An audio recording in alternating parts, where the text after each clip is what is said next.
Hey guys, I just wanted to check back in with you and give you an update of the last 10 days. It's been really busy, and first of all, I want to thank everybody for their prayers, their texts, their calls, their support. It's been a lot, and I really do feel encouraged. Wanted to kind of go back and tell you a little story about the day I found out I had a tumor. When I found out at the doctor's office, first of all, the doctor I met with, I mentioned that he was really cool, but he's also a Christian. And so when he told me that I had a tumor, I was holding it together. I was doing pretty well. And then he looked at me as I was leaving and he said, "Scott, is there anything I can do for you?" And man, it just kind of all came out at that point. And I said, "Well, could you pray for me?" And of course, started crying. And he was so awesome. He put his arms around me. Actually, one arm. And he just said the sweetest prayer that, God, you're in control, first of all. You're more powerful than anything in the universe. You could heal Scott just by saying the word, but you also could heal him through surgery. And in whichever way you choose to do that, we're going to give you glory. So that was just an awesome start to a process that really we've just seen the Lord go ahead of us in each of these steps. So leaving that doctor's office, the ENT, I went out to my truck that I was in, my little hunting truck. And so I decided, well, I need to call my wife. She was not there because she was with my oldest daughter at her annual checkup. And so I called her and I said, "Hey, are you sitting down?" or something like that. And she said, "Yeah, what's going on?" And I said, "Well, they found out I have a tumor." And she really couldn't believe it, honestly. It's just not something that she had even thought could happen. And I had not thought a lot of it either, that it could happen. But when I told her that, she was at that doctor's office and of course began to cry. And after we talked for a little bit, we hung up.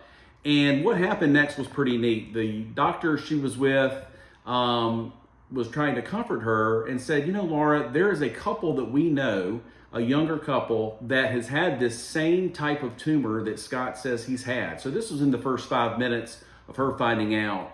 And she said, "This young man went to a hospital, had it operated on. His recovery's been great. He's not had really any lasting repercussions that we can see." And so, there's hope. Don't despair. There is hope. And so what was really neat was they were, over the last couple of weeks, they were able to give us their information. And Taylor's his first name, his wife's Katie. And we were able to meet with them at Chick-fil-A about 2 weeks ago and had a great conversation. It was just neat hearing from him again, how the surgery went, what his prognosis was, and then how he did after surgery. And, I was thinking, this type of surgery, you're laid up for the first 2 weeks, you can't move.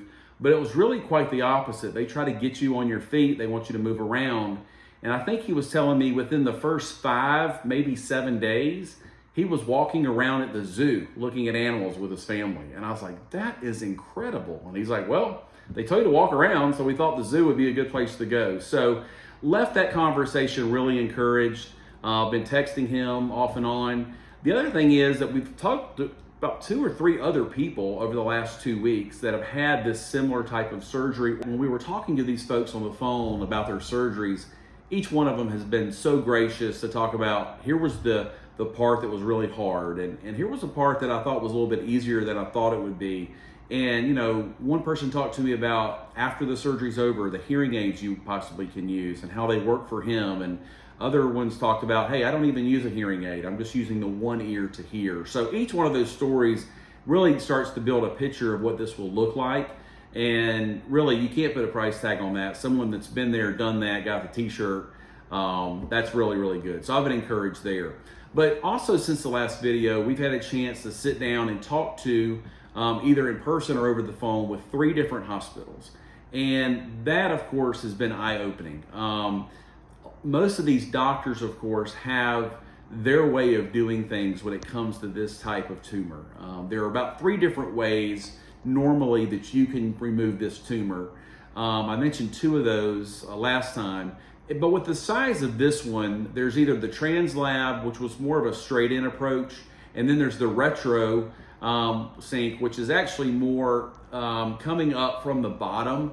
And they talked about how each of those different types of surgeries, they're different in how they get to the tumor, and then they're different on how they get there. So one is actually making the brain shrink, And that's by removing some of the fluid around the brain, and it shrinks, and then they're able to go in at an angle and get to the tumor. The other one is more of a straight approach where you're still going through the skull, but it's more a straight in to the canal approach. And so it was interesting to see their percentages. The first doctor I talked to me about, hey, when you're dealing with the facial nerve and this type of surgery, you might have a 50% chance of temporary paralysis in your face. You might also have about a 20% permanent paralysis in your face. And at first I was like, man, that's really high. And then, of course, you talk to other doctors and different approaches that they have. And so we've kind of narrowed it down to talking to these doctors. And then I think the Lord has shut doors and opened doors. And that's the neat thing about the Lord. When you pray, I've always prayed, not just let it be a straight process. Yes, yes, yes, yes, yes.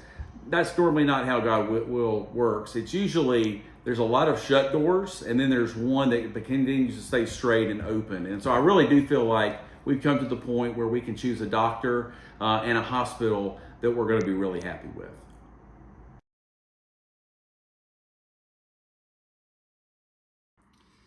I want to again thank everyone for praying for me during this time.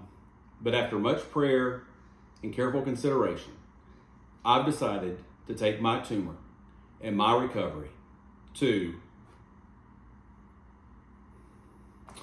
UC San Diego Health, baby. Let's go!